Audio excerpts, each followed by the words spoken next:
Baik, sambil kita lanjut ya, teman-teman ya. Saya akan ajak Anda mulai berkenalan dulu. Yuk kita berkenalan dulu dengan siapa sih yang jadi pembicara pada malam hari ini. Nah, ini dia. Ini perkenalannya singkat. Kurikulum vitae-nya panjang sekali, Bapak Ibu. Jadi ini rangkuman singkat saja. Pak Redemptus Suhartono, beliau adalah General Manager Publishing di Gramedia, Kompas Gramedia ya.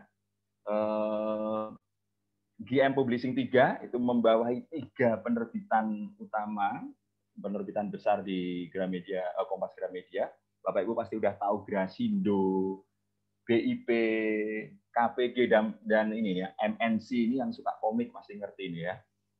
Beliau juga alumnusnya Institut Pertanian Bogor, lalu ketua Porka, Persatuan Olahraga Karyawan Kompas Gramedia. Nah, nanti Bapak Ibu bisa dengerin nih, pintu masuk beliau salah satunya ngedeketin karyawan adalah lewat Porka ini, teman-teman. Ini menarik. Lalu ini yang mau ditunjukin nggak kalah ya dengan para milenial. Finisher maraton 42,19 km. Siapa tuh yang kuat 42 kilo? Ya, dan beliau juga survivor diabetes selama lebih dari 30 tahun, luar biasa. Saya tahu beliau sangat menjaga gaya hidupnya. Ini yang bisa ditiru. Dan kemudian juga goeser kuliner. Wah, tuh. Dan yang nggak kalah beliau ini nunjukin kalau dirinya pembelajar. Beliau ini certified di Points of View Academy, certified Tetramap Facilitator, dan juga saya tahu ada banyak sertifikasi-sertifikasi yang beliau ambil supaya bisa nyambung sama generasi milenial. Maka ini, kemarin kami tim Sinergia itu menemukan tulisan ini di kolom di Facebooknya Pak Redemptus Suhartono. Ini tulisannya nih. Saya generasi kolonial belajar dari generasi milenial dalam hal berkomunikasi, penggunaan teknologi, selera literasi, dan lain-lain. Nah, ini sambil menyiapkan webinar berbayar. Waduh, disinilah terjadi proses belajar. Luar biasa ya. Maka saya mau ajak teman-teman kenalan dulu dengan Pak Tono. Ya, secara singkat tadi udah disebutin. Selamat malam Pak Tono, apa kabar? Iya, ini udah pakai belangkon ini. Iya, Bapak Ibu tadi sebetulnya ceritanya. Selamat semuanya. Selamat malam Pak Tono, apa kabar? Baik, puji Tuhan, alhamdulillah sehat. Amin, salam sehat. Ya ini menarik, ini kelihatan kalau kolonial. Tapi di belakangnya bukunya banyak, nggak kalah ya dengan generasi milenial. Oke, Pak Tono, kabar baik ya? Iya Pak. Nah, Pak Tono langsung ya, kita langsung aja mulai ngobrol nih. Sebelumnya saya mau tanya nih sama Pak Tono. Saya tahu Pak Tono sudah dulu sebelum di Gramedia Kompas, beliau ini adalah wartawan senior di sebuah tabloid komputer ya Pak Tono ya. Majalah Info Komputer, Ya.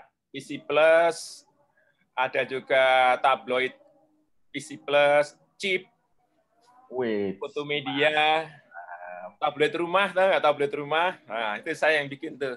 Nah, tuh diurutin udah ketahuan kalau nggak kalah sama milenial. Ini sudah disapa Pak sama teman-teman. Selamat malam Pak Tono. Selamat malam semuanya. Ini katanya Mbak Marcel Lewawas ya Pak ya. Nah, Pak Tono, ini menarik banget ya.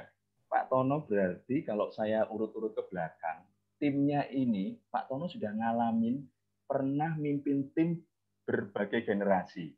Benar ya Pak ya? Iya. Nah, itu zaman kolonial, zaman nggak tahu Orde Lama, Orde Baru. Sampai yang pasti yang terkini ya, anak-anak milenial nih. Pak, mau tanya nih, emang ada ya Pak ya, secara kelihatan ya beda antara generasi milenial ini dengan generasi-generasi sebelumnya. Apa sih Pak yang bedain? Yang pasti bedanya usia, ya kan? Oh iya, nggak usah ditanya kalau itu. Tapi yang pasti juga, saya pernah milenial. Di zaman dulu namanya bukan milenial, tapi seusia milenial pernah. Dan pada saat usia saya masih milenial, saya pernah memimpin kolonial. Karena kakak saya yang waktu itu saya bekerja kan tahun 87, 88, 89 gitu kan ya, itu masuk awal-awal saya di Gramedia. Pertama masuk sebagai wartawan, masih culun banget, masih baru lulus. Tapi anak milenial sekarang sama ketika saya muda dulu beda tipis. Saya juga tidak sabaran. Saya tidak sabaran melihat kerja kakak-kakak saya yang selisihnya 10 atau 15 tahun pada waktu itu di atas saya, kok gitu-gitu aja ya, gitu lah. Itu gregetan. Karena gregetan, saya pada suatu rapat saya pernah mengusulkan gimana saya sebagai wartawan atau editor boleh nggak nyari iklan, kan gitu. Jadi dibalik, karena gregetannya ya pendapatannya iklannya kok nggak tumbuh-tumbuh.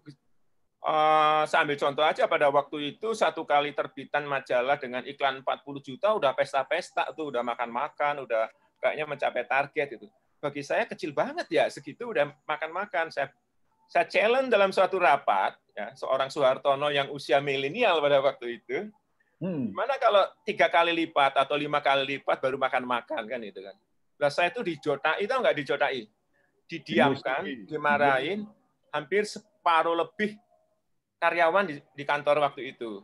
Ya kurang lebih karyawannya 20-an. Itu 3/4-nya kayaknya nganggap saya sok. Anggap saya apa tahu, cari iklan kan nggak gampang dan lain sebagainya. Gitu. Nah, itu kalau sekarang saya mencoba melihat anak milenial yang juga tidak sabaran, ya, karena memang ada sesuatu gejolak yang di dalamnya itu ingin cepat, ingin bertumbuh, ingin segera melihat sesuatu itu mewujud gitu. Persis seperti yang saya rasakan di saat suaraku dengar nggak? Jelas Pak, jelas banget. Jelas, ya? Di saat saya seusia milenial gitu.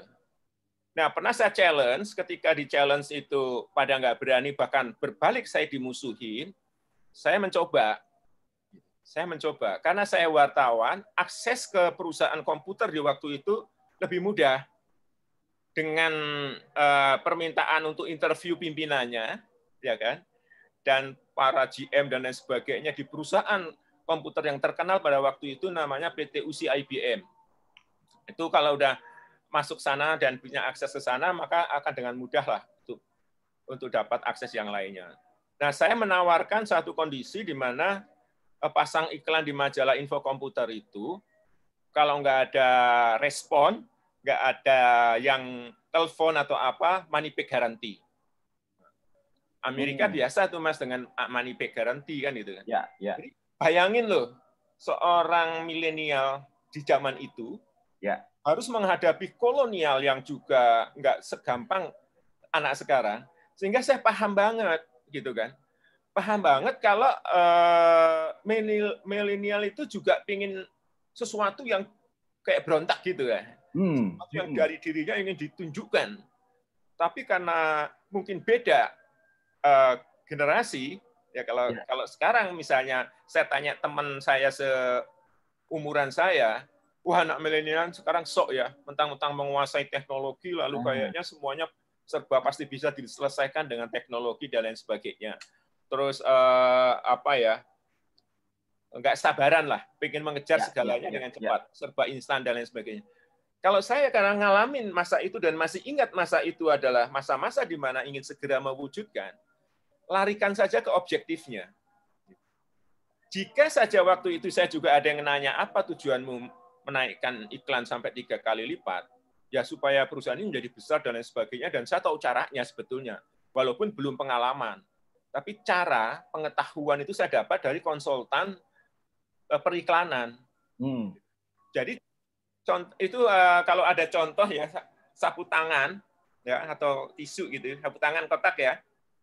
Ya. Kalau dipegang tengahnya akan tertarik semua nggak sudut-sudutnya? Ya, ketarik naik nih. Tapi kalau hanya dipegang sudut kiri, sudut kanan nggak. Di sepeda yang sudut sebelahnya hanya sudut itu saja yang tertarik ya. Saya nggak bawa sapu tangan, tapi adanya. Ya. Bisa ngebayangin. Bayang ya. Kayak gini, kalau ditarik yang sini kan hanya sini aja yang ketarik.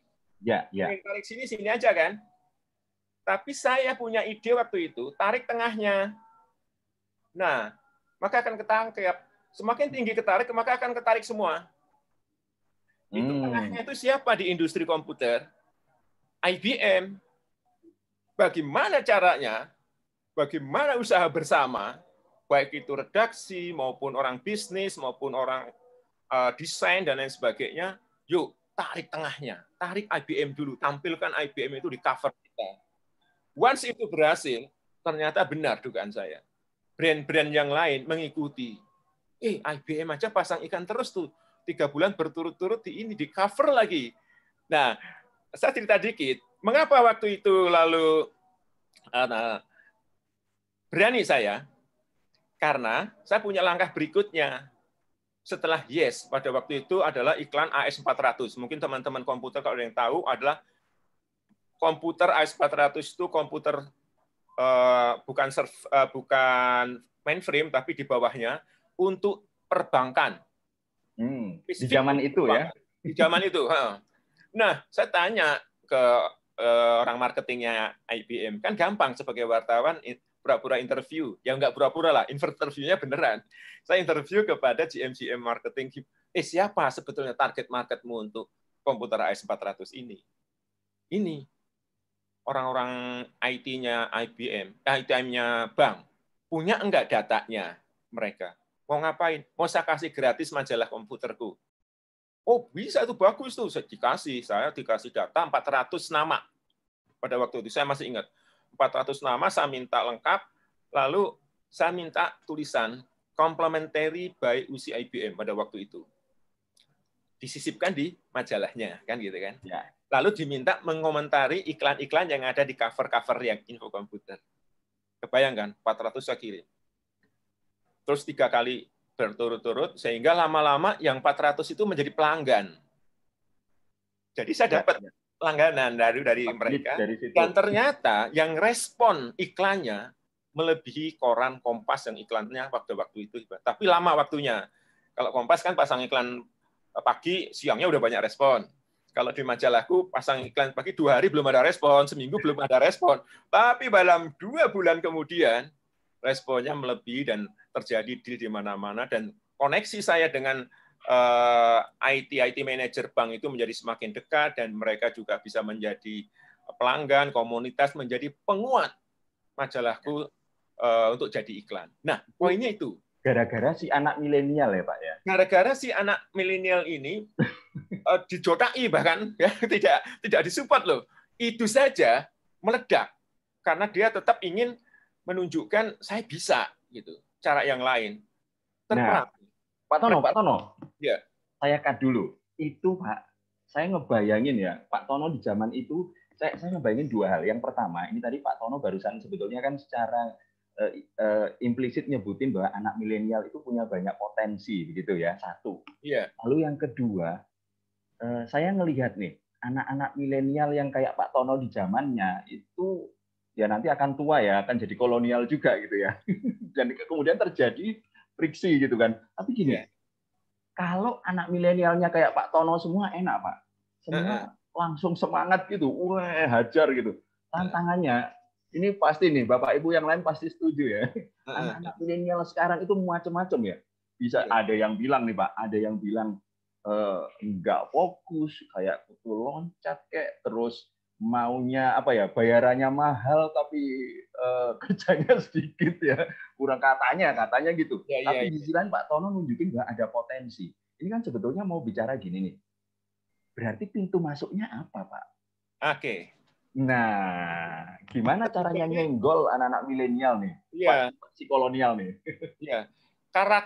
Melihat karakter anak milenial sekarang seperti yang disebut pada umumnya itu tadi benar juga. Saya ngalami, tidak hanya misalnya dia itu kalau secara pengetahuan cepat, Mas. Karena akses internetnya kan jago, ya kan, siang malam apapun cepat. Tapi pengetahuan itu kan nothing, Mas, kalau tidak dialami. Yang menjadi menarik itu adalah pengalaman. Pengalaman itu lebih tinggi posisinya dibanding pengetahuan. Ya kan, setuju nggak? Ya. Kenapa disebut pengalaman? Karena pengetahuan yang dialami, gitu loh. Kalau berhenti sampai pada pengetahuan dan dia tidak mengerjakan action apapun, yang nggak ada apa-apa. Yang menarik adalah pengalaman. Maka saya bilang, saya tidak akan kalah dengan milenial dalam konteks pengalaman, ya kan? Tapi kalau pengetahuan bolehlah mereka jago-jago. Apa nih pengalaman yang paling seru nyentuh para milenial supaya mereka kemudian bergerak ikut Bapak nih, misalnya Bapak lagi mimpin sebuah unit gitu ya? Ya. Jadi tadi pertanyaan yang kedua kan, cara masuk. Iya, betul. Cara masuk. Ini memang nggak sekaligus dapat, Mas. Harus ada masa-masa pencarian. Ini tipikal yang seperti apa anak ini, kan gitu. Sebetulnya dari hasil assessment bisa dilihat. Pakai apapun toolsnya lah ya, mereka mirip. Tapi yang menjadi harus dipegang benar-benar dicermati adalah cepat bosannya tadi, ya kan ada cepat bosan. Karena terlalu banyak banjir informasi di luar yang dia tangkap. Cepat bosan. Kemudian dari awal ketika kita rekrut harus temukan objektifnya. Sebetulnya kamu kerja di sini mau apa? Itu harus clear, diulang. Kadang-kadang hari pertama masuk dengan 2 minggu kemudian atau 2 bulan kemudian itu sudah beda, sudah berubah. Karena saking cepatnya seorang anak milenial itu berubah ya kan. Dia dengan pertemanannya dan lain sebagainya. Orang dia baru masukin CV dan oke diterima gitu pun sudah mulai menyiapkan daftar lagi di tempat lain kan itu. Kecepatannya gitu. Nah, saya masuknya satu persatu dengan kasusnya yang beda-beda. Bisa itu secara tim, bisa itu secara individu. Kemarin saya cerita, ada anak milenial, editor novel, bagus banget, jagoan dia pokoknya. Baru 2 tahun, pamit. Tak suruh pamit sama atasannya langsung. Sudah diizinkan. Atasan berikutnya, manajer. Nggak bisa juga diizinkan, nggak pada bisa nahan 2 ini kan. Nah, akhirnya kan ke saya. Terakhir, karena harus tanda tangan dan sebagainya. Saya hanya nanya, tujuanmu apa? Clear banget ya nggak sana itu. Oh, saya sudah cukup Pak, 2 tahun di sini sudah menguasai semua persoalan penerbitan di grup Gramedia. Jadi saya ingin mencari yang benar-benar rintisan dari nol. Karena kalau Gramedia semuanya sudah disiapkan, sistemnya sudah ada, pimpinannya juga sudah ada, dan semua sudah lengkap, infrastrukturnya lengkap, kayaknya cepat banget Pak dikuasai. Tapi gimana sih merasakan dari nol itu? Gimana sakitnya, bagaimana pedihnya? Wah, menarik sekali, aku bilang. Ini anak muda yang saya cari, ya. Saya katakan gitu. Saya setuju dengan Anda. Kaget dia. Saya suka. Industri itu apa? Penerbitan, Pak. Penerbitan apa? Novel. Novel tentang apa? Remaja. Yuh, sama dong dengan yang kamu sekarang kerjakan di sini. Iya. Terus penerbitan itu akan bekerja sama dengan siapa saja bisnis partnernya. Dengan penerbitan juga seperti di Gramedia. Nah, masuk kan? Tujuan dia untuk pengen merasakan memulai bekerja dari perusahaan dari nol, silahkan. Oke, kamu kerja di sana. Mulai dari nol, biar belajar. Tapi setiap naskah yang masuk, yang sudah kamu pilih, siap saya ambil. Dan kamu tidak harus keluar. Coba dulu. Belum tentu perusahaan baru itu langsung jadi. Tapi kamu boleh kerja di sana dari pagi sampai sore, sampai malam, 24 jam silakan. Ya kan? Tapi naskah-naskah yang bagus, yang kamu temukan, kirim ke kami. Nah, mulai di situ bergening. Goyang dia. Loh, jadi boleh, Pak? Boleh. Gajinya, gaji sini aja tetap. Ngapain repot-repot pindah-pindah gaji? Kecuali misalnya 4 kali lipat, boleh lah. Enggak juga. Oh, ya sudah, ya kan. Deal gajinya nggak beda jauh. Ngapain kamu pindah? Mending saya carikan naskah-naskah dari sana yang bagus, hasil seleksimu, bawa ke sini. Melompat, Mas.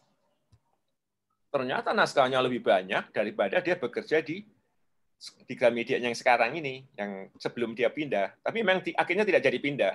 Karena saya temui juga ownernya, pimpinannya. Coba ngobrol, aku pengen tahu, boleh nggak kita kerjasama lebih lanjut?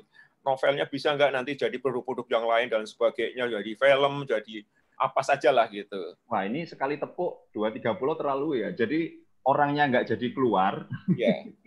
Sekarang masih orangnya.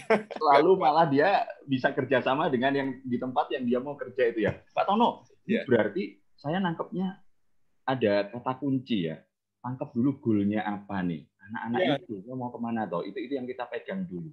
Lalu kemudian yang kedua, Nah ini Bapak Ibu, baru ketahuan Pak Tono itu ngomongnya langsung kasus, tapi di balik itu beliau ini membangun yang namanya raport. Raport itu apa ya? Masuk lewat pintunya mereka, kita bangun kesamaan. Oh bagus, sama tuh ya. Lu sama gue sama gitu ya. Wah, penerbitan bagus banget. Bangun raport, lalu kemudian digiring ke pintu kita. Balik lagi nih. Iya. Baik. Pak Tono, berarti kalau bangun raport itu bisa apa ya? Ngedeketin kita sama milenial bisa jadi ya. Tapi supaya mereka bisa apa ya Pak ya? Terjaga gini. Tetap karena saya ngebayanginnya anak-anak ini gampang banget lompat gitu ya, bisa jadi karena sangat kreatif, nggak bosan aku di sini gitu ya. Apa yang bisa buat mereka apa ya hatinya itu tetap ikut gitu loh Pak, hatinya tetap bareng dengan tim. Ini sambil saya tanya, ini teman-teman boleh drop di kolom chat pertanyaan kalau punya pertanyaan jika dihubungkan dengan tempat kerjanya rekan-rekan, silakan. Ini mumpung Pak Tono ada di sini. Ini nggak akan cukup 1 jam, makanya langsung lempar pertanyaannya. Ya, gimana nih Pak Tono? Kalau tadi udah bangun raport, tapi jajanya itu Pak. Ya, setelah building raport tadi terjadi, mereka sudah satu demi satu itu menjadi teman dekat. Itu sebetulnya leluasa sekali untuk masuk. Mereka ibarat orang Jawa sudah dalam pangkuan. Jadi di pangku siapa itu kalau kan ada kan? Itu sesuatu itu kalau sudah dalam pelukan, dalam pangkuannya itu udah kan deket banget, udah bonding ya. Nah, yang penting itu karena gini, saya kan background-nya wartawan tadi saya katakan di awal. Itu senjatanya cuma 2, mendengarkan dan bertanya. Wartawan kan itu, ya menulis pastilah, menulis, melihat. Tapi kunci pertama adalah pendengaran. Pendengaran ini harus setajam mungkin, se-clear mungkin, dengan penuh perasaan, mendengarkan dengan mindful gitu-gitu itu dilatih, Mas. Jadi ternyata di anak itu ada juga yang dia tidak sadar diungkapkan ketika dekat. Bentuk-bentuknya macam-macam. Itu yang ingin bikin sesuatu yang nggak ada hubungannya dengan pekerjaan sekarang, yang ada apalagi dia menemukan di tempat temannya, atau ada kasus dari rumahnya lalu menjadi ide dan lain sebagainya, itu tangkap deh dengan tajam. Lalu itu jadi ide. Sebetulnya kejelasan menangkap ide dari anak-anak muda itu kelebihan saya. Karena saya wartawan, saya menggunakan telinga ini terlatih sudah 33 tahun kan. Kalau sekarang dihitung dari masuk pertama menjadi wartawan, itu benar-benar dengarkan dengan baik. Jadi pertama pinjamkan telinga dulu. Jangan buru-buru bicara. Jangan buru-buru dipotong. Jangan buru-buru ini. Sebelum mendapatkan keyword-nya, sebelum mendapatkan kata kunci yang menurut saya ini deh kayaknya dia yang pengen gali lebih jauh, baru saya bertanya.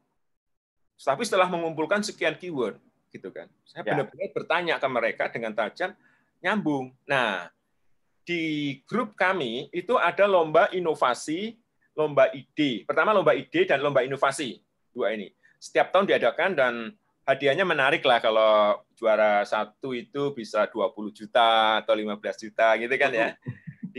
Itu rombongan, itu bisa 4 atau 3 orang. Kalau ide cuma 500.000, memasukkan ide saja. Tapi kalau sudah dalam bentuk inovasi, bedanya apa? Inovasi itu ide yang sudah dibikinkan bisnis model. Jadi ide plus bisnis model, sudah ada praktek beberapa bulan untuk mengeran. Jadi sudah ada tanda-tanda akan jalan, bahkan dilihat revenue-nya, atau juga sudah bisa lebih dari itu. 6 bulan juga boleh. Pokoknya kalau yang namanya inovasi itu sudah dijalankan, kan itu. Dan bisa diteruskan. Nah, ini hadiahnya lebih baik. Itu ada jurinya juga yang nggak kalah seru dibanding Indonesian Idol gitu kan. Ya. Wah, ini jadi begitunya di sana, ditangkap idenya. Seseorang itu ketika masuk bekerja dengan idenya, dengan passion-nya, ya agak lama. Itu satu ya. Jadi senjata saya bertanya dan mendengar dan bertanya. Yang satu lagi senjata pergaulan. Itu yang nyambung itu di olahraga. Kan itu. Kenapa jadi ketua Porka itu ya, Persatuan Olahraga? Ketua Porka 4 tahun atau 5 tahun ya, sampai sekarang belum belum dicabut-cabut harusnya sudah selesai. Ya karena pandemi nggak pada masuk, ya nggak olahraga di kantor ya. Karena kantor menyediakan fasilitas olahraga. Tapi untuk mengelola, mengatur jadwal, membiayai, dan lain sebagainya, mengundang pelatih, dan lain sebagainya, dari 20 cabang olahraga, itu dibutuhkan pimpinan. Nah, kok ya saya, padahal semua rata-rata anak muda kalau olahraga itu. Basket, futsal, ya kan, tenis, lari, macam-macam ada 20 cabang olahraga. Dan itu jadi pintu masuk ya Pak Tono ya? Sangat, sangat, sangat. Nah, sebelum jauh nih Pak Tono, ya. Sebelum jauh, ini nanti kita sambung pintu masuknya. Ini seru teman-teman, karena saya pernah ngobrol sama Pak Tono itu, bahkan karyawannya ini diajak lari keliling, nggak tahu keliling Senayan atau keliling apa, lalu hadiahnya sepatu. ada yang mau pindah Pak, gara-gara Pak Tono cerita, wah Pak saya tak pindah ke sana aja ya. Boleh. Ini ada pertanyaan. Ya. Oh, dari Pak Yuris Tambunan nih. Ya. Oh, sebelumnya di atasnya ya, dari Pak Gunawan dulu. Ini kebalikannya Pak, kalau Pak Gunawan. Bagaimana menghadapi tim yang lebih tua Pak, lalu punya pengalaman banyak dari kita yang sedang memimpin. Ini kebalikannya Pak. Jadi iya. timnya itu, dia yang milenial, timnya yang kolonial. Iya. Nah, kalau itu sudah saya ceritakan tadi di awal, saya pernah menjadi milenial, 3 tahun bekerja, memang belum menjadi pimpinan, tapi sudah agak dikasih tugas banyak. Tapi 4 tahun kemudian saya diangkat menjadi redaktur pelaksana, jadi sudah seimbang dengan mereka. Di awalnya karena saya berani mendobrak, ya tadi itu iklan yang 40 juta menjadi ratusan juta. Tapi saya buktikan, saya bisa. Gitu. Kalau muda tapi tidak bisa membuktikan, maka yang kolonial akan semakin menganggap kamu nggak bisa, kan gitu. Jadi memang harus punya satu kelebihan aja dulu. Apa deh? Tunjukkan. Kalau saya dulu kelebihannya adalah jualan sebetulnya. Saya tuh jualan. Saya harus buktikan dengan jualan, karena jualan itu paling tidak mau pekerjaan yang paling tidak mudah atau tidak banyak yang mau ambil. Nge-sales itu jarang yang mau. Udah gitu kan ya. Di zaman itu rugi loh lulusan perguruan tinggi negeri ya kan, terus kemudian ya lumayan bisa menulis, bisa wawancara, kok jualan itu kan kayak rendah banget gitu kan ya. Tapi posisi itu saya balik, saya gunakan dengan cara-cara yang lebih elegan, saya buktikan saya bisa jualan. Artinya teman-teman, kalau Anda pemimpin milenial dan memimpin generasi yang lebih senior, berarti tunjukkan kekuatan ya Pak ya? Iya. Apa sih keunggulan Anda? Juga nggak apa-apa, apapun. Bila perlu lomba ikut. Saya pernah ikut lomba menulis. Jadi saya ingin tunjukkan kepada tim redaksiku bahwa saya itu walaupun bukan dari jurnalis ya, akademiknya, perguruan tingginya saya biasa, negeri gitu, tapi saya tunjukkan saya bisa menang.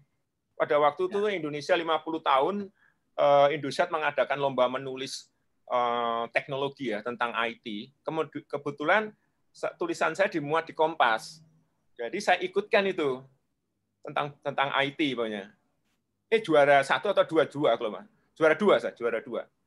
Tapi dengan juara 2 dan tingkat nasional, lalu kemudian terpublikasi juga, pialanya dibawa ke kantor, saya taruh di lemarinya ruang rapat, sering mereka lihat, kan sesuatu, ada legasinya, ada satu, bosku itu bisa juga di sini.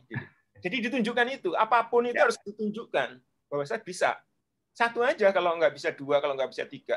Ini sekaligus membangun kesamaan bahwa ternyata saya juga wartawan loh, bisa nulis gitu ya. Nah, iya. Pak, ini ada pertanyaan lagi nih. Iya. Ini ada beberapa yang kurang lebih sama. Ini tentang olahraga tadi ada. Nanti yang olahraga ya kita bahas ya. Ini ada Pak Anam, lalu Bu Ira, lalu tadi kalau nggak salah tadi Bu Yuris, Pak Yuris atau Bu Yuris ya. Ini ngomongin tentang gimana ya Pak ya, bekerja dengan tim milenial yang ini Pak. Ini Pak Anam nih. Gimana cara menggali potensi anak milenial tapi minim pengalaman, karena cenderung, nah ini Pak, milenial malas belajar atau mau instan saja. Lalu disambung sama Bu Ira, gimana ya Pak generasi milenial membawa generasi milenial untuk bisa mentaati peraturan. Ada kalanya mereka tidak mau taat karena merasa peraturan terlalu ketat. Padahal yang namanya aturan tentu ada pembatasan.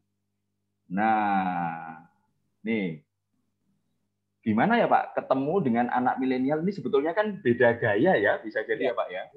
Iya, gimana tadi Pak? Itu tadi sebenarnya udah dibahas dikit ya Pak ya. Sudah ada. Saya akan lebih perjelas dengan contoh yang pertanyaan kedua deh, soal membangun disiplin dan anak milenial cenderung tidak mau mematuhi gitu kan ya. Oke, itu dulu. Nah, ini industrinya mungkin ditanya dulu industri apa. Kan setiap industri bisa beda-beda. Kalau di industriku, industri kreatif, kayak sekarang saja, working from home, itu produktivitasnya meningkat. Ya kan?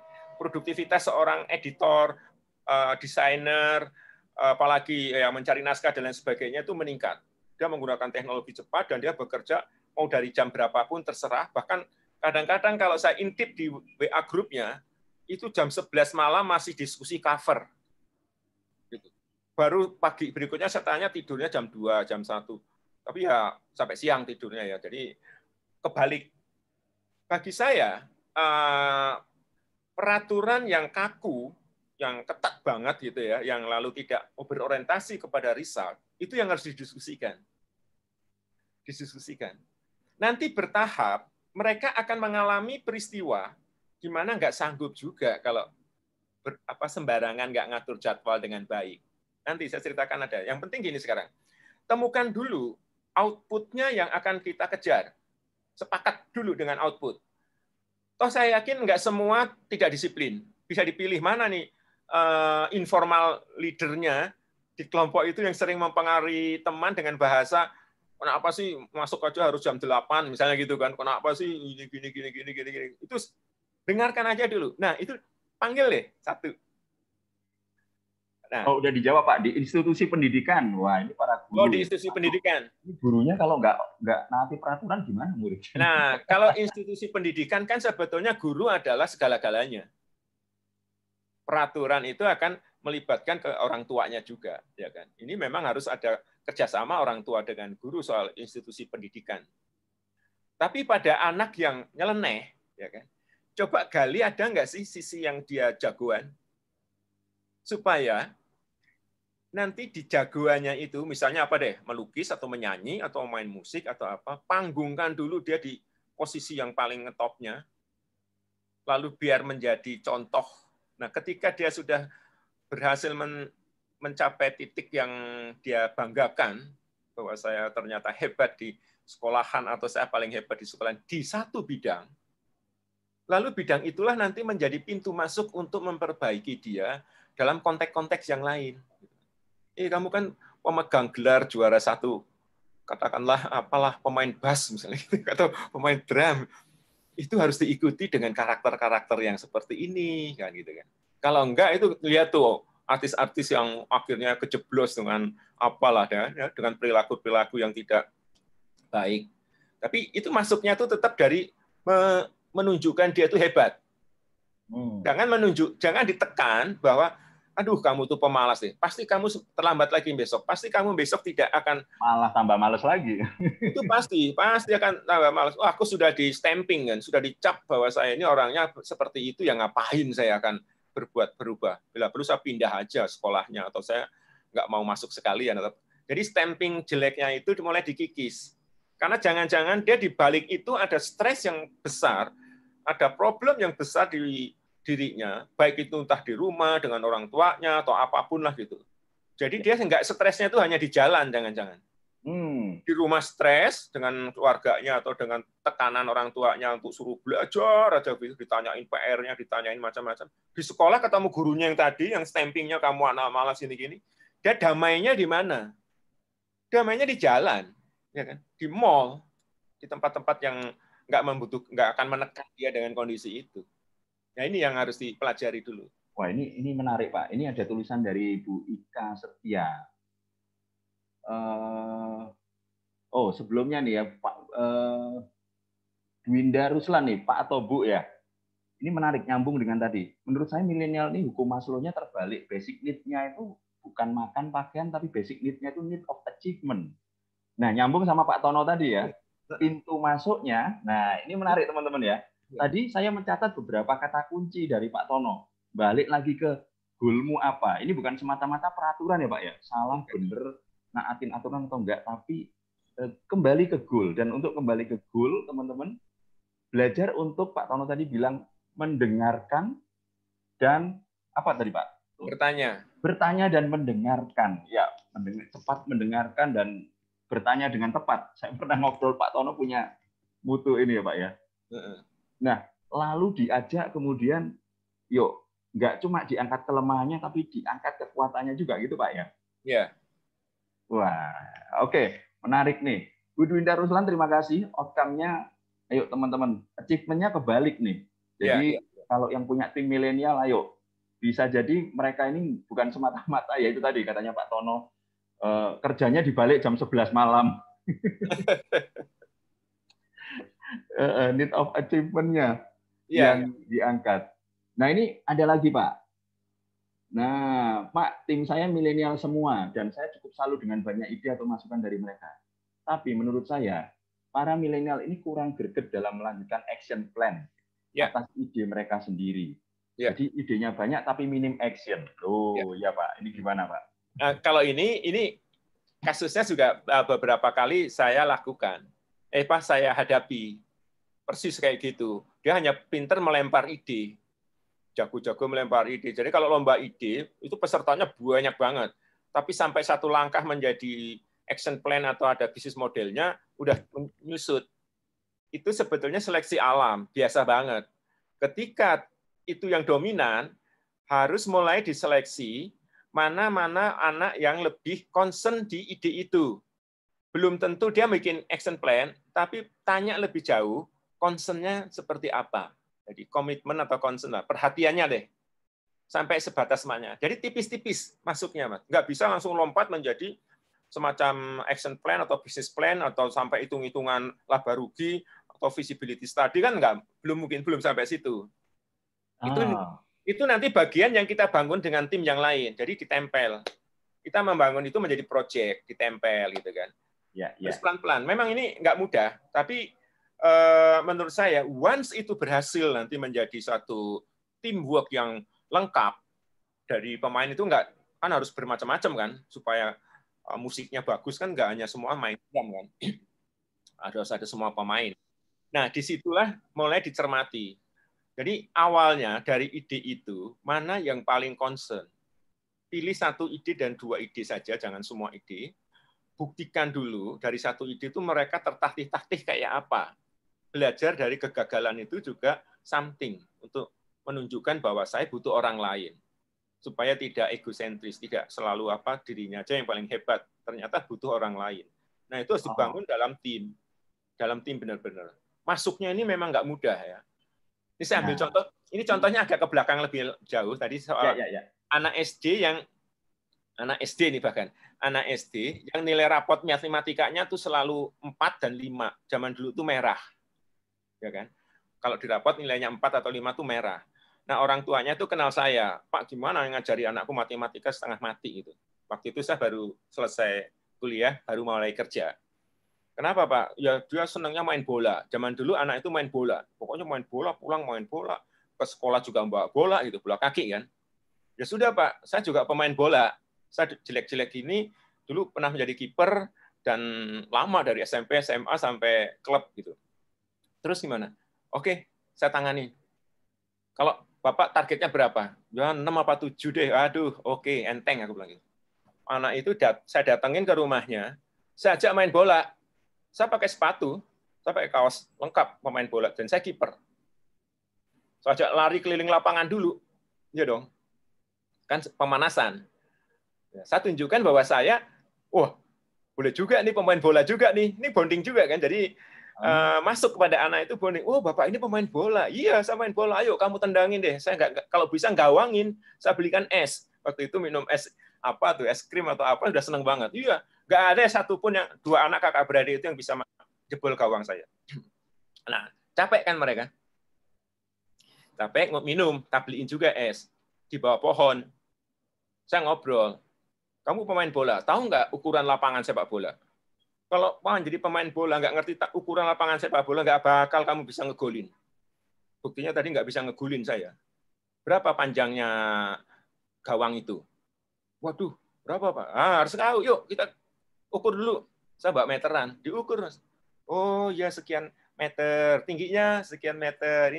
Terus kalau namanya tendangan final itu berapa meter? Sekian. Oke, 1 meter itu nih, saya bawa bawa meteran, itu sekian senti. Oh, itu tuh maksudnya. Iya, 1 meter itu sekian senti, sekian desimeter, gitu-gitu. Jadi di situ saya mulai ngajar tentang ukuran meter, senti, meter, sampai itu. Ternyata besoknya itu pas dia masuk ulangan harian tentang itu dapat 10 dua-duanya.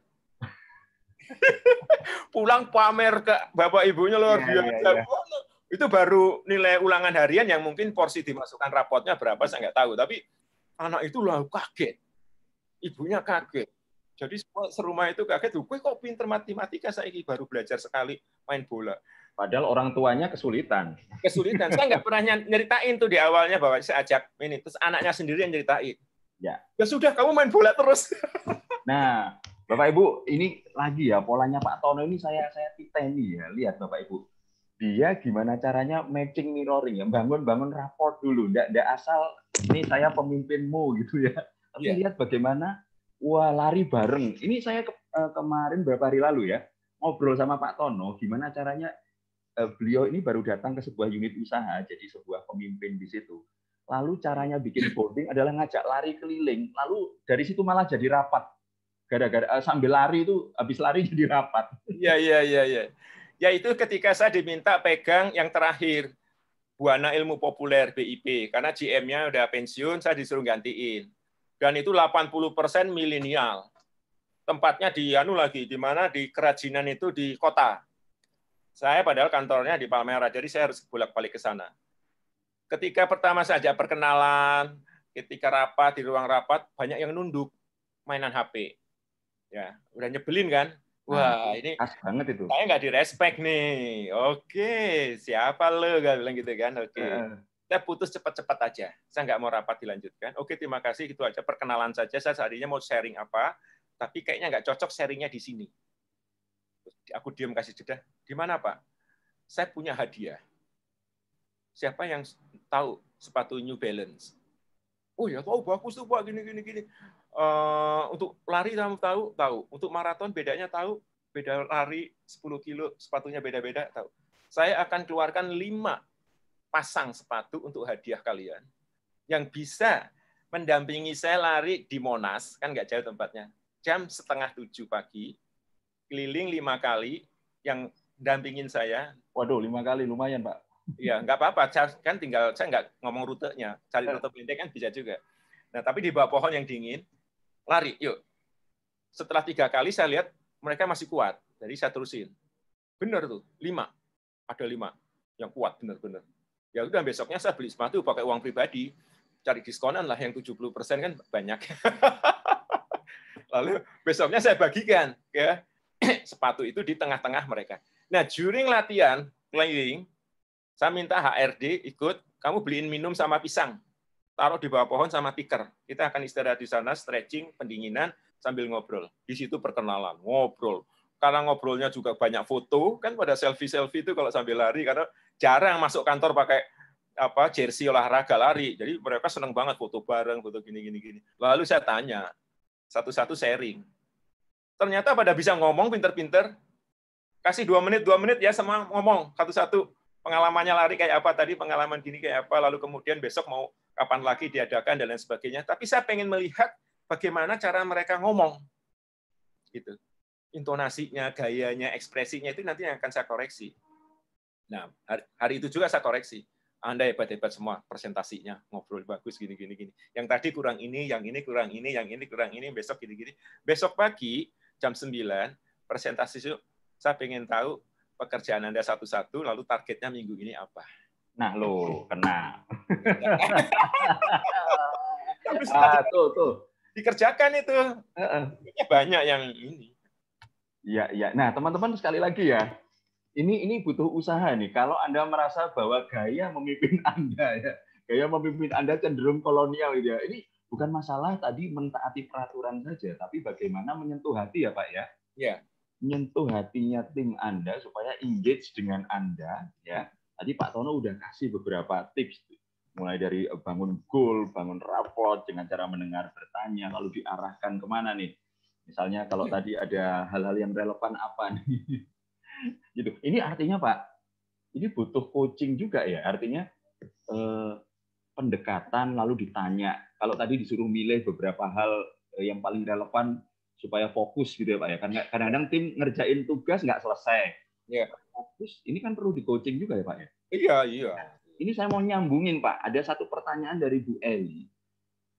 Pak Tono, saya setuju sekali dengan mendengar dan bertanya. Nah, ini kan sebetulnya ngomongin coaching juga ya. Nemenin timnya. Entah itu secara bareng-bareng atau secara sendiri-sendiri. Boleh minta tips untuk bertanya atau malah mungkin ngancani dengan tepat, Pak. Ini tanyanya apakah interrogatif gitu, Pak? Gimana kerjaan? Gitu. Oh, enggak. Jangan. Pertanyaannya itu jangan langsung menukik kepada bukan jangan ya, nanti dulu. Pertanyaan itu harus dibuat dari kata yang sering dia ucapkan. Jadi keyword atau kata kuncinya itu keyword lagi keluar. Ya, ciri-cirinya itu kan gini. Kalau saya belajar dulu dari coaching ya, itu kalau ada di belakang kata tetapi. Saya sih rajin Pak sebetulnya gini, tetapi saya tidur malamnya susah. Misal gitu kan ya. Saya pengen Pak olahraga gini, tetapi terus di belakang tetapi itu pilihin yang diulang paling banyak katanya. Atau ketika dia mengomong, intonasinya turun. Agak dia tahan. Kayaknya ada sesuatu yang ditahan. Itu memang betul latihan mendengarkan dengan tajam ya. Itu saya perasa banget ini orang ini ngomong yang ini kok kayaknya tadi agak nahan.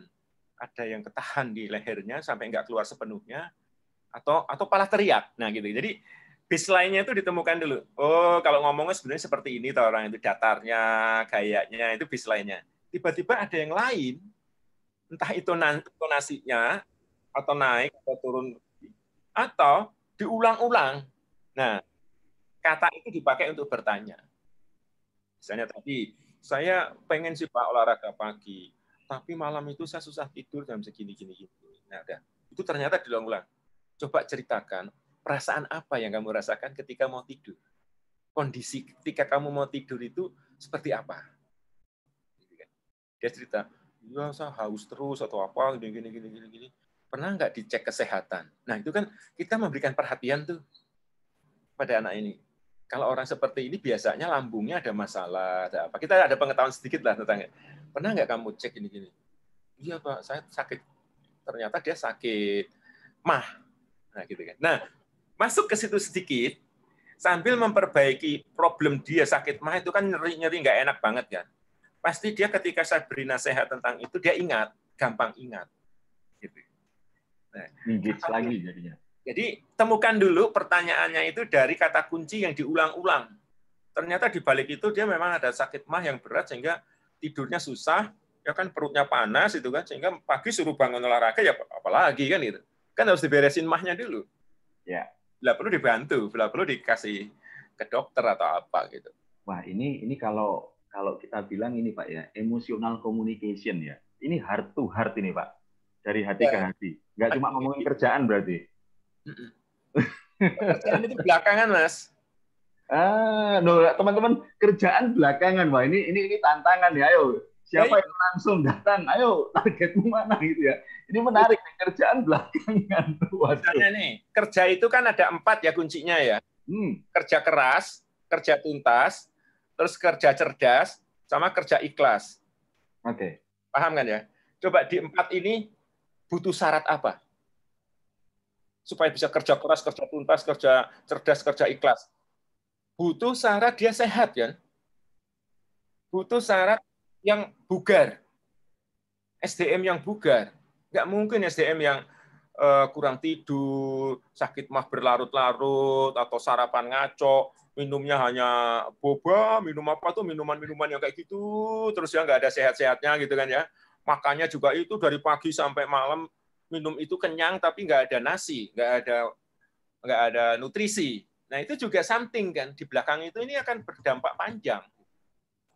Mau di-maintain kayak apapun, kalau habit makannya, pola olahraga nggak ada, pola makannya kacau, pola tidurnya kacau, 3 itu aja itu akan merusak kinerja, merusak yang namanya kebugaran. Iya, kerja keras, kerja tuntas, kerja cerdas, kerja ikhlas. Gimana mengoptimalkan semua kerja ini? Syaratnya? Saya nggak bayangin leadernya, teman-teman. Anda harus jadi leader yang full ini ya, hadir sepenuhnya untuk tim Anda, hadir sepenuhnya untuk ya nggak cuma kerja datang jam 8 pulang jam 5 gitu ya. Tapi ini masalah bangun ya Pak ya, bangun relasi bareng. Iya. Sebetulnya di tempat kerja itu kan dasarnya itu malahan ya bikin orang nyaman. Karena itu investasi jangka panjang, Mas. Sip. Makanya saya bilang kemarin ke Mas Jaya bahwa saya sih sekarang ini merasa kayak nggak bekerja. Setelah tim saya, kan di bawah satu ada 4 manajer, ada berapa asisten manajer, ada superintenden, pokoknya ada 120-an orang. Kan harus rapatnya banyak, apalagi sekarang hanya pakai Zoom sanggupnya gitu kan. Sebelumnya juga rapatnya banyak, sama aja. Tapi saya merasa makin hari, makin ke sini, saya nggak merasa capek karena kerja. Saya capek karena olahraga. Yang disengaja. Tapi saya nggak... Capek bahagia. Capek disengaja. Lalu, gajinya malah bonusnya tambah. Karena target tercapai. Ya, kalau target tercapai, bonus tambah kan wajar kan? Ini bonus tahun 2018, tahun 2020 belum habis kan gitu kan. Sudah mau dapat lagi karena tercapai kan gitu.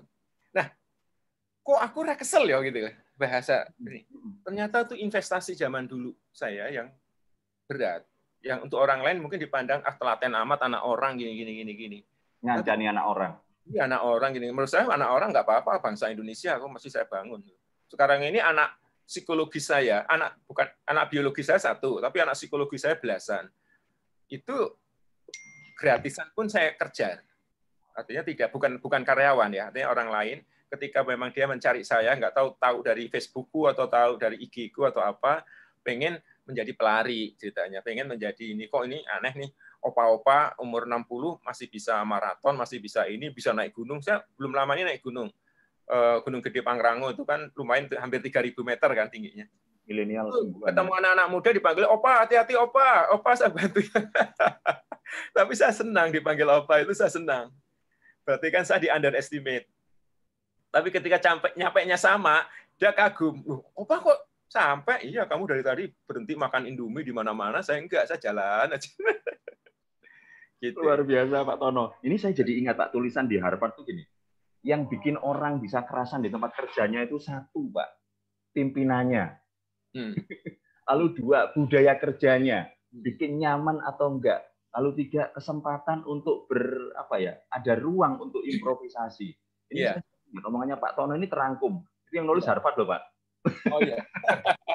Oke, Pak Tono, aduh, ini keren banget ini. Sebelum ini Pak ya, sebelum nanti Pak Tono kasih kata kunci ya Pak ya.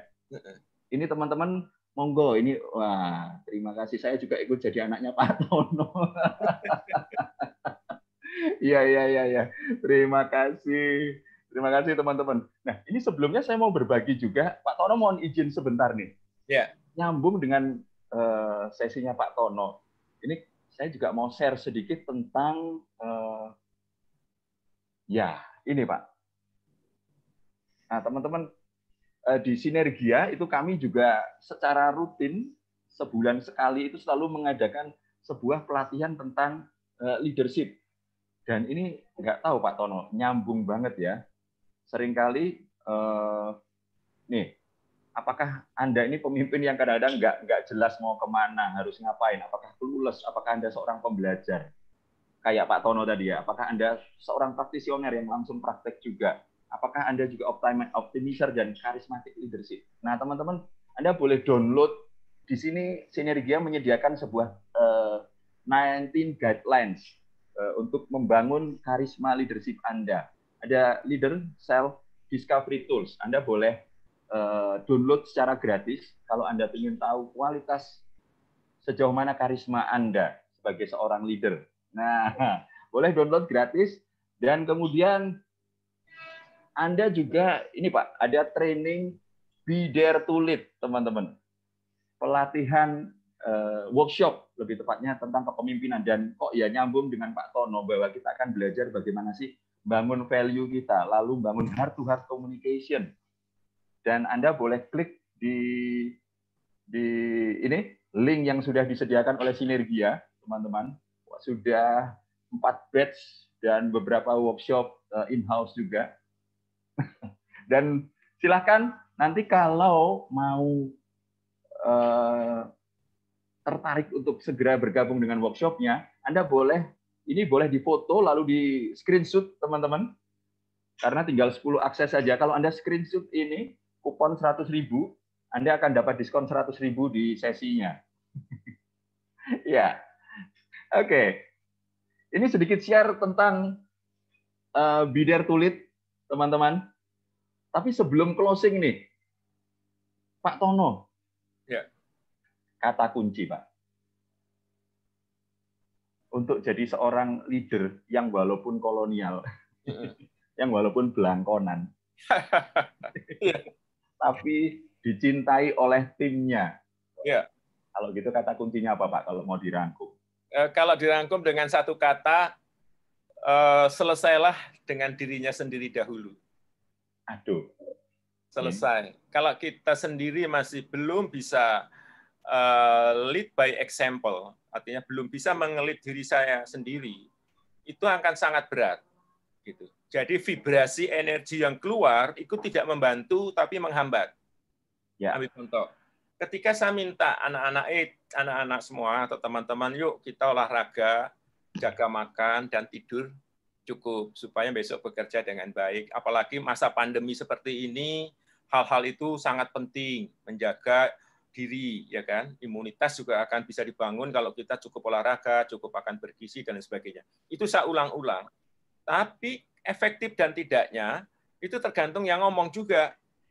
Kalau yang ngomong seperti itu banyak, googling juga banyak, ya kan? Ya. Tapi kenapa ketika saya ajak mereka mau? Nah, gitu. Mereka menjalankan, mereka mau lari, bahkan mau dan lain sebagainya. Karena saya memulai. Yang saya sampaikan itu adalah bagian-bagian yang sudah saya kerjakan. Bukan sekedar saya mengutip dari buku atau mengutip dari omongan orang lagi. Kalau saya tanya, coba itu perut jangan melebihi 90 cm lingkar pinggang, kan itu nanti akan bermasalah dengan sindroma metabolik. Kalau untuk cowok kan nggak boleh lebih dari 90 cm. Kalau cewek tidak boleh lebih dari 80 cm. Tapi perutku sendiri kembung, perutku sendiri 100 cm. Didengar nggak? Nah, saya harus tunjukkan, itu juga nggak mudah. Ya. Ayo lari, ya saya tunjukkan lari. Luar biasa. Baca buku, ya ngomong baca buku ini, tunjukkan, katakan bahwa buku yang dibaca ada ininya dan saya bisa bedah buku singkat dengan teman-teman supaya untuk mereka tertarik. Jadi apapun. Jadi ada 4 sebetulnya dalam bidang yang saya geluti selama ini. Tadi pertama ada mempertajam pendengaran dan lalu bertanya, tapi juga fakok yang lain ya, visualisasi juga ditajamkan, penciuman juga ditajamkan. Ini bau peluang duit apa enggak tahu dong harusnya kan gitu. Entrepreneurship. Jadi ada 4 yang menurut Hermawan Kertajaya itu disingkat CL gitu ya. Creativity itu sebagai leader harus terus diolah. Wah, baik maupun orang lain gitu kan. Lalu kemudian inovasi juga gitu. Inovasi juga harus didorong. Ide harus menjadi inovasi. Lalu entrepreneurship-nya itu juga dimainkan, ada hitung-hitungannya. Ujungnya harus ada hasil, harus ada benefit, harus ada profit supaya nanti ada yang dibagi. Dan yang keempat adalah leadership. Nah, leadership inilah sebetulnya lebih baik contoh-contoh. Gitu. Tidak hanya instruksi, tapi contoh. Maka leadership itu kalau di tangan saya itu bukan telunjuk, tapi ibu jari. Leadership-nya ibu jari itu bedanya apa dengan telunjuk atau dengan jari yang lain? Kalau ibu jari itu bisa menghadapi satu-satu, ya kan, jari yang lain. Dia bisa tatap-tatapan dengan jari-jari yang lain sebagai ibu jari. Ini leader. Tapi kalau telunjuk sama sini nggak bisa, geser-geseran aja nggak bisa ketemu seperti ini. Nah, pertemuan antara ibu jari dengan jari-jari yang lain inilah konsep leader. Jadi saya harus bisa bertemu dengan mereka, hadir. Hadir itu pengertiannya bukan hanya mendampingi dengan kondisi yang tidak penuh, hadir sepenuhnya, mindful. 100% saya bicara di sini ya seperti ini. Enggak sekedar malah pelampiasan. Karena di rumah bermasalah dengan keluarga, di kantor marah-marah ke karyawan. Nah, itu penumpahan atau transformasi energi negatif kan. Nah, itu enggak selesai dengan dirinya. Maka kata kuncinya selesailah dengan diri. Wih, dalam sekali Pak Tono. Terima kasih. Teman-teman boleh kasih reaction applause buat Pak Tono, luar biasa. Baik, teman-teman. Wah, walaupun kelewat sedikit nih. Saya ingin teman-teman silahkan, ini inspiratif banget ya. Ada selesailah dengan diri kita sendiri sebagai leader. Maka kita akan jadi leader yang ya tahu, show the way katanya John Maxwell, Pak. Yeah. Yang tahu jalannya kemana, lalu menjalani jalan itu, lalu menunjukkan jalan itu pada yang lainnya. Waduh, Pak Tono keren banget. Teman-teman, yuk, sebagai closing nih, silahkan kasih satu insight apa yang teman-teman temukan dari obrolan kita malam ini. Silahkan drop di kolom chat dong, singkat saja. Apa insight yang teman-teman temukan dari obrolan kita bersama Pak Tono? Mendengar dengan hati, Margaret, terima kasih. Wah, mantap. Ada lagi nih teman-teman. Yuk, silakan drop di kolom chat. Iya. Start dari diri sendiri sebelum leading. Engagement, Bu Ira, terima kasih. Berdamai dengan diri sendiri. Yuk, teman-teman, silakan. Supaya ini tinggal dalam hatinya teman-teman, nggak hilang setelah talking. Apa ini? Diskusi kita ini selesai ya, teman-teman. Ambil hatinya, kata Bu Yuliandri. Bijak. Oke, terima kasih, Pak. Ilmu tak mengenal usia. Leader mesti bisa memimpin diri, baru ini ya, leading by example. Thank you, Pak Niko. Bergabunglah maka kau diikuti. Wow. Terima kasih, Pak Tono. Menarik leader itu jempol, bukan jari yang lain. Engage personally. Wah, mantap.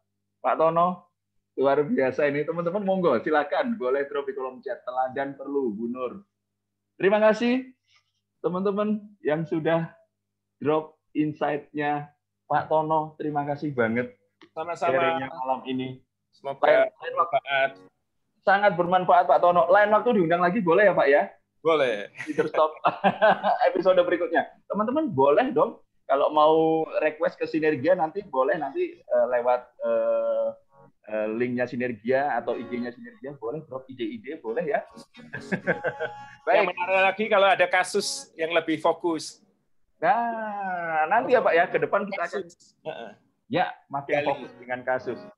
Artinya yang kayak boleh nanya-nanya. Ya, Pak Tono ditanya nih, medsosnya Pak Tono apa? Apa yang IG-nya Redemptus Suhartono. Redemptus Suhartono, teman-teman, nyambung IG-nya. Ya. Baik, teman-teman. Terima kasih atas partisipasinya. Nah, itu ada linknya Instagramnya Pak Suhartono. Boleh langsung like dan follow di sana. Terima kasih yang sudah bergabung. Kita akan jumpa lagi di next Leader Talk ke depan, karena ada, kalau nggak salah, ada satu tokoh yang keren, Kepala BNN Lampung ya, Mbak Marcel ya. Itu akan bicara bangun orang dari nothing to something. Wah, Anda boleh ajak tim Anda untuk belajar juga di bulan depan. Wah Pak, ini thanks to Pak Tono banyak banget Pak. Terima kasih Pak Tono sudah hadir bersama kami. Pak Tono ini bukan lagi kolonial tapi dalamnya milenial. Baik teman-teman, sampai jumpa di Leaders Talk bulan depan. Salam sehat selalu dan tetap semangat. Sampai jumpa. Boleh kalau mau open mic, boleh saling sapa. Pak Tono, terima kasih. Terima kasih Pak Tono. Terima kasih Pak Tono, luar biasa hari ini. Halo. Thank you Pak Tono, thank you. Terima kasih Pak Suhartono. Terima kasih Pak Suhartono. Juga Tetap terima kasih bugar, Sinergia. walaupun sudah berumur, keren sekali Pak Tono. Mantap. Mantap. Terima kasih. Jadi pengen ikut naik gunung Pak Tono. Ayo, Pak Budi nih. Wah. Ayo Pak Budi. Silakan Pak. Sekarang goes Pak. Goes, ya. Oke. Thank you Pak Tono. Sehat selalu. Sehat selalu teman-teman, Bu Intan. Sehat semua. Sampai jumpa bulan depan ya. See you. Thank you. See you. Siap-siap. Sama-sama. Ade. Halo, Bu. Wah, ini Mbak Amel nih. Apa Mbak Amel? Matur sembah nuwun Pak D. Sami-sami. Tambah ganteng pakai blangkon. Iya tadi sarannya Mas Tanjaya suruh pakai blangkon. Supaya kelihatan kolonialnya. Tapi hatinya milenial Aku itu tak bisa berpindah ke lain hati. Jadi walaupun aku jarang ketemu, jarang komunikasi, tetaplah ada yang mempertemukan kita lagi. Iya. Aku juga gitu. Waktunya juga tepat banget. Hari ini kan hari pesta nama permandianku. Tanggal 1 Desember itu pesta nama Redemptus. Jadi saya anggap ini hadiah buat saya yang Selamat. luar biasa dari Sinergia. Weh, congrats, Pak. Selamat. Sel, mesti hadiah nih Sel hadiah ya. Sel. Iya, hadiahnya ini bagus. Sesi ketemuan ini Terima merasakan kasih menurut saya, oh ini harus cadarnya ini tanggal 1 Desember hari pesta nama permandian. Luar biasa. Meluncur. Wisnu makanya permandian. Pak Happy, Pak Dwinda, Ruslan. Wah, inspirasinya Pak Dwinda keren-keren nih dari tadi. Izin remove ya Bapak Ibu yang Terima kasih Pak Gede. Thank you Pak Happy, Pak Dwinda, Bu Ninda, Pak Fahmi, makasih. Terima kasih. Bu Resa, thank you. terima kasih semuanya. Halo, Wisnu, ya. Pak, sehat-sehat terus ya Pak. Ya, harus. Pokoknya aku akan selalu mengingatmu. Terima kasih. Aku juga untuk selalu jadi inspirasi. Pokoknya apa yang bisa saya bantu, saya bantu. Saya dikontak sama Mas Wandi. Dia bilang, aku ki wis pensiun tapi diperpanjang maneh. Jadi so kolaborasi apa ya?